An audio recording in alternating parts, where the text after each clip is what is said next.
Hey hi hello welcome back to one more mini vlog. ఇది నా night routine. As usual అందరి ఇంట్లో ఉండేదే, ఒక్కొక్కళ్ళ ఇంట్లో ఒక్కొక్క రకంగా ఉంటుంది. సో ఇవాళ నా ఇంటి నైట్ రొటీన్ చూపిస్తాను, వచ్చేసేయండి.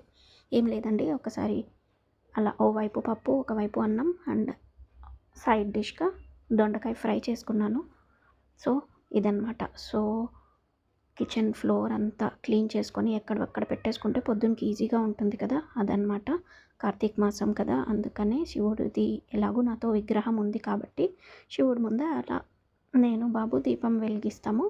మా ఆయన అవైలబుల్ ఉంటే మా ఆయనతో కూడా వెలిగిస్తాం. సో రేపు ఎలాగూ పౌర్ణమి కాబట్టి రేపు ముగ్గురు కలిసి దీపం పెట్టేసుకుంటాం. సో కార్తీక మాసం పుణ్యం అదొక్కటైనా దక్కుతుంది. సో వంటంతా అయిపోయిన తర్వాత ఫస్ట్ బాబుకి తినిపించేస్తే ఒక పెద్ద పని టాస్క్ కంప్లీట్ అయిపోతుంది. వాడు తిన్నాక నేను తినేసి నా వాకింగ్ నేను, అంతే. ఇదండి నా నైట్ రొటీన్స్. వీడియో నచ్చితే సబ్స్క్రైబ్.